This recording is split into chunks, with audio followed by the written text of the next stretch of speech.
Good morning, everybody. Excuse me. I'm Melissa Nielsen with Waldorf Essentials. And this morning we're going to go back into talking a little bit more about being an agent or an object and sort of how we can get out of this space. And my biggest prayer for you is that you realize that you are this divine being and you are so worth not being sort of down in the dumps all the time. So I know this is a really hard time of year for some people. Some people are really struggling. And I thought I would share a little bit about some of those times in my life and then sort of how I just decided that I needed to be done with that. So it is the second week in December, second week in Advent, 2016. And I remember I was thinking back on two different holidays. They were both Christmases. One was the Christmas before I got divorced, and one was the Christmas after I got divorced. And how hard those were. Like, just hard. The one before I got divorced because I had three little kids. I didn't want to get out of bed in the morning. My husband was we were just a mess, a complete mess. He was struggling, but refusing to get help, and I was in a position of needing to try to check him in someplace. It was really hard, and I lived 3 hours away from family, and we were pretty private people. So I only had one friend that sort of knew what was going on, but she didn't know everything. And I just remember feeling really alone, really, really alone. And I had a 4-year-old, a 6-year-old, and an 8-year-old. And my 8-year-old was on the spectrum.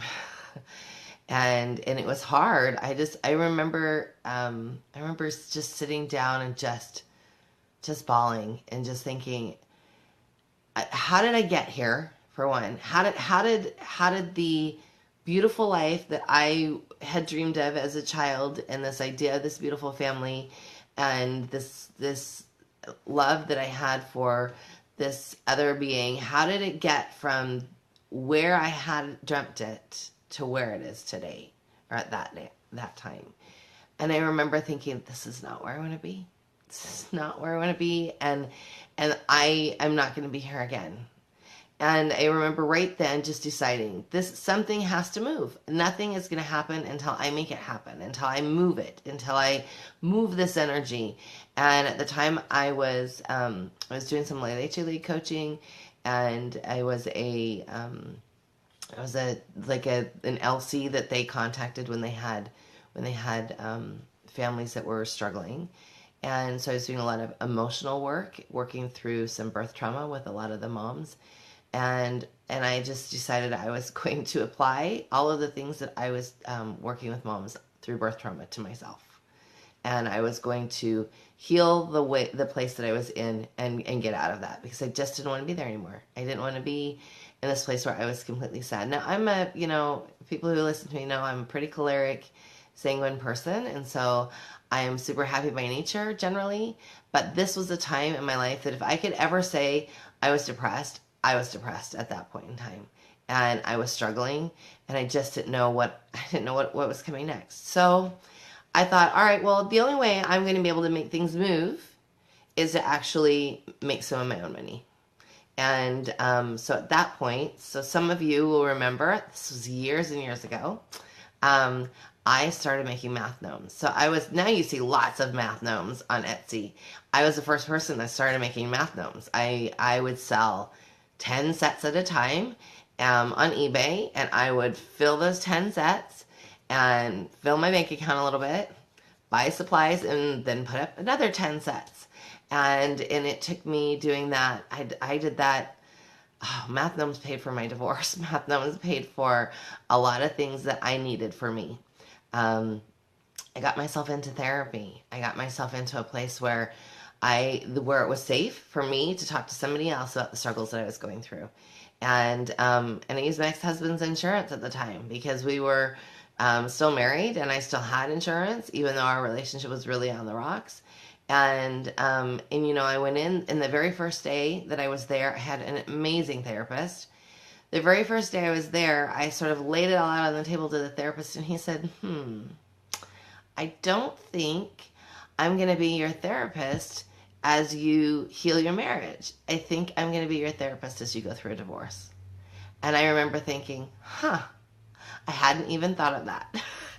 And I remember really being very encouraged just by that very first appointment. So first I want to say, if you are in the spot and you are in the, I don't know how in the heck I'm going to get out of this, how I got in it, I am so depressed I can't get up in the morning, get your butt to a therapist now, like today.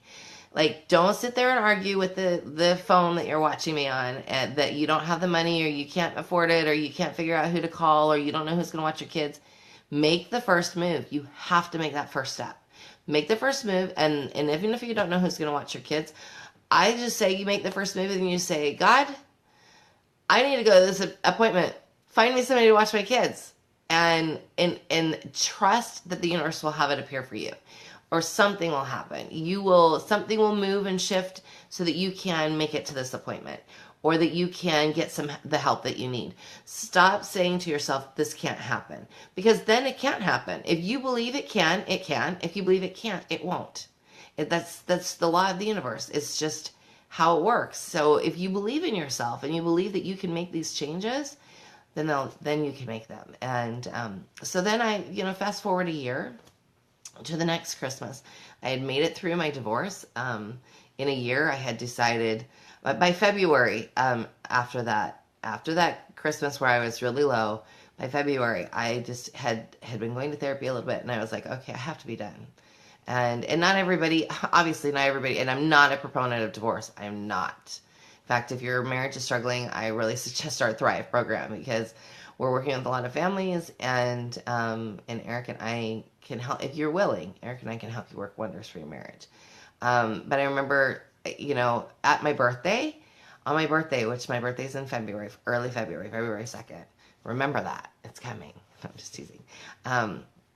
So I remember on my birthday thinking, I'm never going to be in this place again. I had made these decisions at December. So what's my next step? So for me, that was getting ready to get a divorce. And so by September, I had gotten a divorce, and I was living in my own space with my kids, and I had shared custody, half and half, which was really hard. But it was a step from where I was.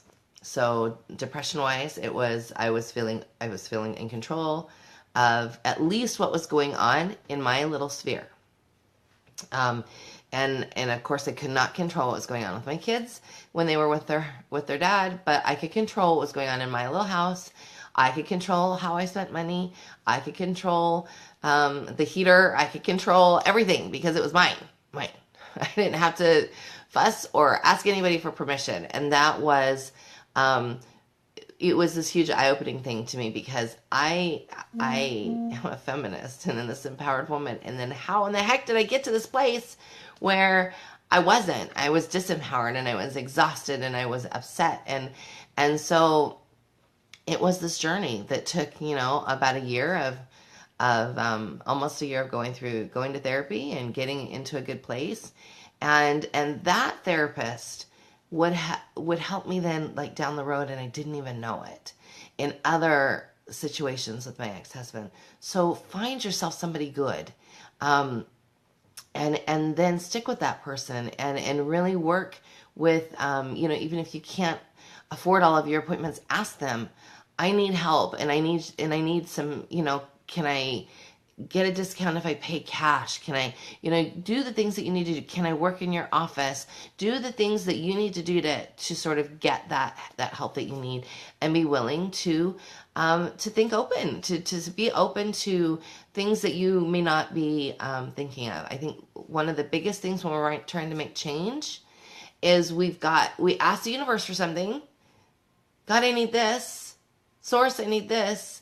And then we go, oh, but I only want it to come through this avenue. So you have to sort of let go of where that's going to come from. You sort of put it out there. You've asked. And I absolutely believe when we ask, it is given. But we have to sort of get into alignment with that space. So if somebody says to you, hey, I can watch your kids. Will you watch mine? Will you trade with me? Then you go, oh, well, that maybe wasn't what I was thinking about, but sure, I'll trade with you 1 day a week if you'll trade with me while I go to therapy. Or if the therapist says, you know what, I really need somebody to help me with some filing. Could we trade part of your therapy appointment for some filing? Be open to how you can get it. I have this great friend. Hi, Debbie. This great friend that went through a divorce a couple of years ago. And because she was super open, I mean, she's an amazing lady. Because she was super open, she's never struggled. She's never struggled. She's always had somebody help her. And it wasn't because she was begging that she needed help. She just said, well, these are the needs that I have. And people have come in so many ways to sort of help her and her kids. And she had more kids than I did. So be open to sort of where you need to go. Hopefully that means you get to keep your family unit together and you're going to stay with your partner and you're going to move forward together. That's the ideal, is that you can move forward together. So again, fast forward to the next Christmas. The next Christmas was my first Christmas without my kids. When we got divorced, he got the first year. And I remember at Thanksgiving thinking, oh, this is going to be hard. But then I decided, you know what? It's not going to be hard. I'm probably going to be sad on Christmas Day, and I was, but because of the way we wrote things, I always got St. Nicholas. So St. Nicholas has always been huge in our house. All of the Waldorf festivals, I wrote them into my divorce. That every Waldorf festival was mine. And he didn't care. He just didn't care. Every Waldorf festival was mine. And so we had that December, we had St. Nicholas and we had St. Lucia and we had the winter solstice. The winter solstice was our Christmas for the longest time. We did all of our stuff on that day because that was a day that I could just always guarantee that I was going to be with my kids. And it was amazing. We made amazing traditions around those things. And so I remember standing at that point going, wow, I have come a long way in a year. And I've got places I want to go and things I want to do. And so I kept motoring forward. And so my encouragement to you right now is, if you're in that spot where all you want to do is hop on Facebook and complain, my life sucks, what am I going to do? Or, I know everything. My kids are not behaving. I can't figure out how to get my life going with 3 preschoolers and a toddler. Stop. You have options. You have options and you have things that you can do. So, I'm a big planner. That's like a big thing for me. And people will say to me, I don't plan because I like to be spontaneous. Well, guess what? I'm just going to try to blow your mind here for a minute. When you plan, you have the opportunity to be more spontaneous in a better way than you could ever without a plan. Here's why. When you have a plan, you sort of deviate off of it, it's still there. So you can bungee yourself right back. And when you bungee yourself right back, then you are not messing with your rhythm. You are not messing with your dinner menu. You're not messing with school. You're not messing with all those things because you can go, hey, and we've done this. I think I feel like it's a Disneyland day. So we sometimes decide that at breakfast. We get in the car and we go. And there's lessons that we're not doing that day. But guess what? They'll be there tomorrow. So get into a place where you are willing to do the planning. So if you're a mom that's got 3 little kids and a toddler and your house is a complete wreck, I want you to step back after you're done watching this video and I want you to go, what can I do right now today? And part of that needs to be getting your kids to help you. And I don't care if they say no. It's not an option in our house.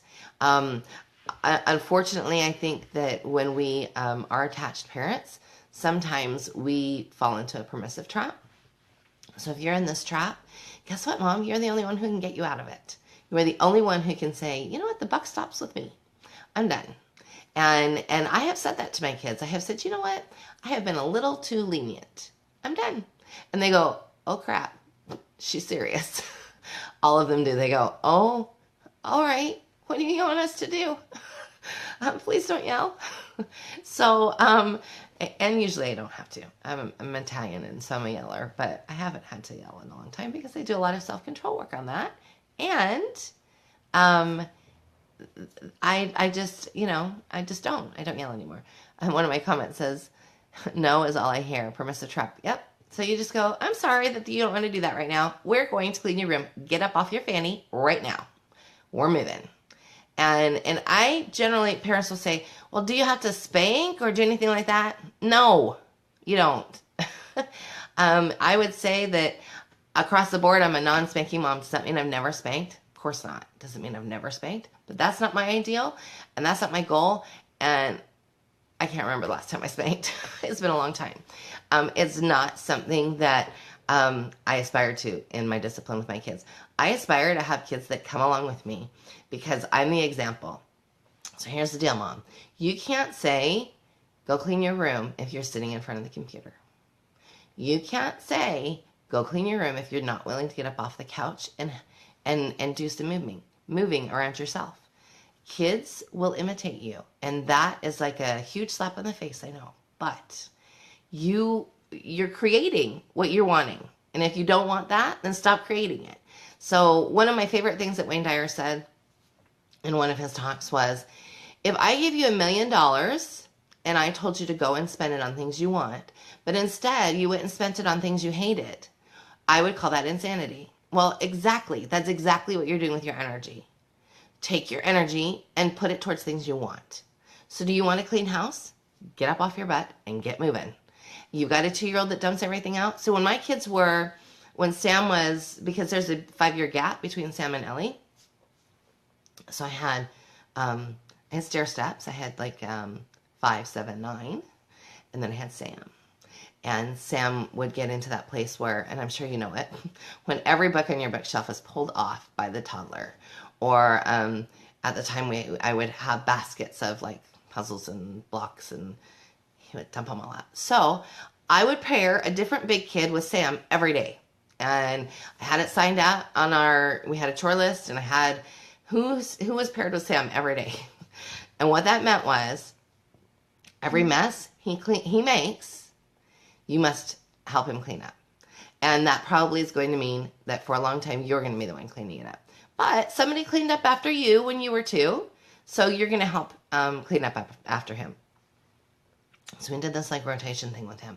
And then by the time he was 3, he was helping clean up. So for a while, it was like this game where you put the books on the shelf, I pull the books off the shelf. You put the books on, and I pull them off.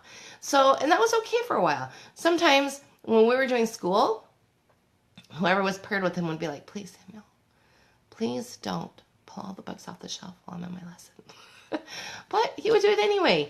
And then, it would be this sort of funny deal and everybody would help to clean it up. So figure out ways that you can pair your kids up together with chores.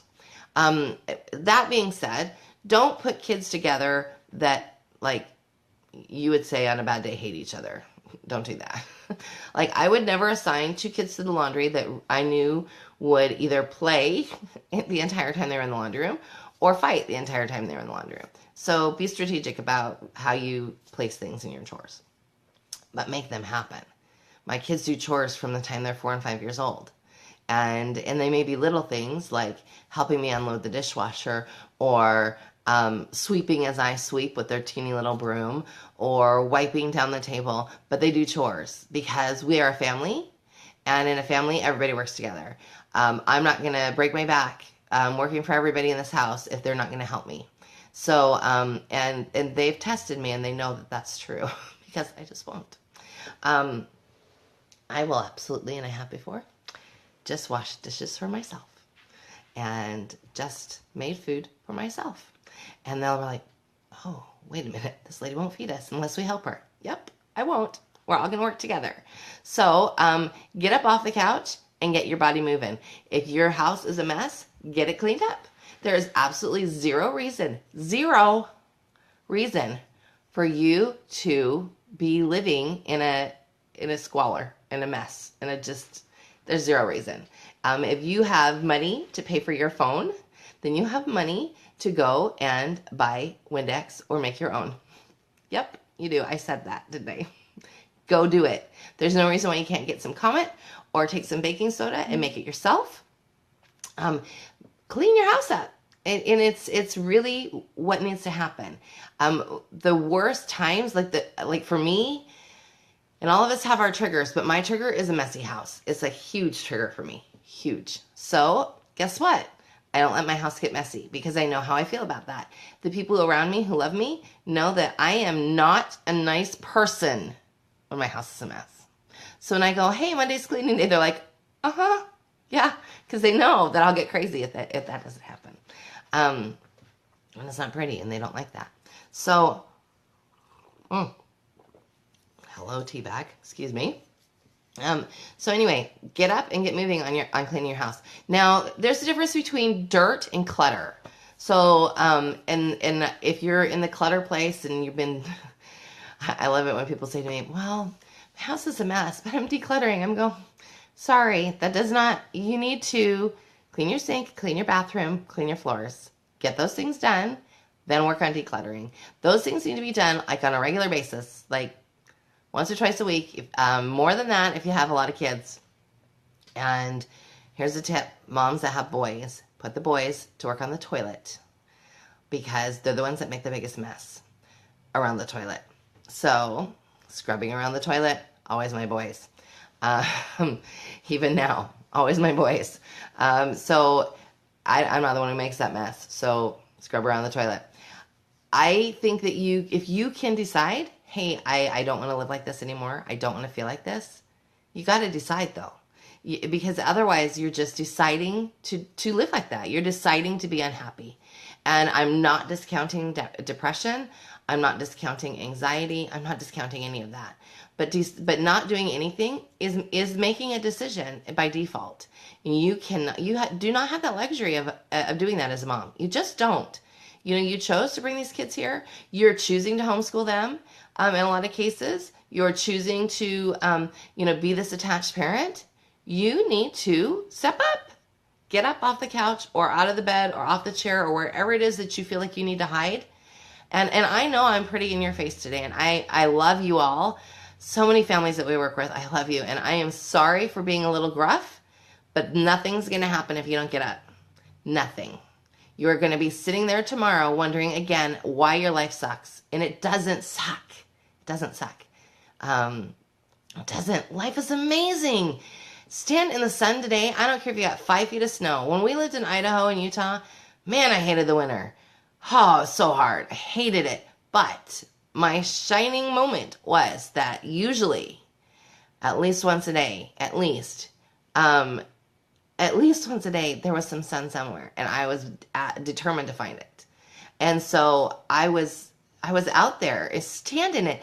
Bundle yourself up and stand in the sunshine. You've got to get out of the place that you're in, because even if you're fighting depression, you're still going to be fighting it if you don't do anything. And honestly, now this is going to sound really mean. It's not. I promise it's not. But I want you to listen. If you're not doing anything, you're not actually fighting depression. You're just being depressed. So fighting depression means you fight. You get up and you do something about it. And you don't sit there and decide that the life is doing it to you, because it's not. Be an agent. Stop being an object. You're not a chair or a table or a plate or something that has something done to it. You're a mom. Get up. Get up and be this amazing person that I know you can be. And have a good time. And some other people have said to me, oh, I just can't get in the holiday spirit. That happens to a lot of people. A lot of people. Like, I don't know if any of you follow my husband on Facebook. You might not want to.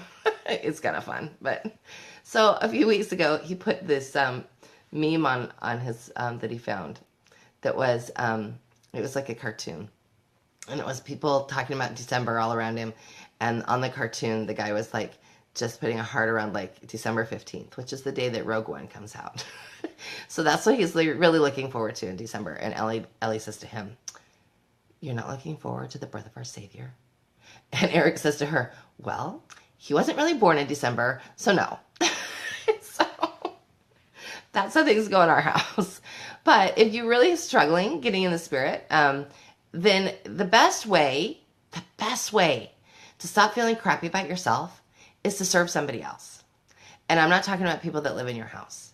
I'm talking about truck your butt down to the soup kitchen and serve some homeless people. Make sandwiches and give them to the homeless that you see on the street. Um, Buy some things for a less fortunate family that can't afford Christmas dinner. There's so many things that you can do. There's other like really simple things. So we're doing this thing with through Mormon.org where every day in December is like an Advent calendar, and there's a different message for every day. And some of them are, most of them are really simple. Like they're like, Jesus honored his father and mother. How do you honor your father and mother? Call your parents, say hi, tell them you love them, send them a text. Um, you know, in my kids, I tell them the best thing you could do to serve other people is to just smile at them when you're out. When you're out, you're shopping with dad or you're going to the library with dad, smile at the people that you know, that are helping you. And Samuel came home last week and he said, Mom, I wanted to tell you, I smiled at 4 people and I held the door open for 3 people. And he was like super excited about it. You've got to get yourself into that place of serving other people. When you serve other people, because like when we sort of whine, pretend this is a mirror. You're like looking at yourself in the mirror. You know what? When you serve other people, you turn them around and you look at other people. You're not looking at yourself so much. Stop looking at yourself and look at other people. Get up and get out and serve somebody. And maybe you're just doing something like make some cookies for the old lady that lives across the street. Or if she's an old lady and nobody goes to visit, go over there and ask her if she wants to make cookies with you. You know, go visit those people. Check out the people that live around you and just serve somebody else, because when you serve somebody else, you're not going to sit depressed about yourself. So anyway, that's my message today. I hope that you can sort of step outside yourself and feel good about yourself. And if you're really struggling with depression, remember, fight it. You got to fight it. Either if you're on the natural route, get some natural stuff in you. There's so many awesome herbs out there and oils out there that can so help you. If you're on the medication route, take your drugs, take your medication, move it. Come on. This is an awesome time of year and you're an awesome person. So make something happen and have a good week. Bye now.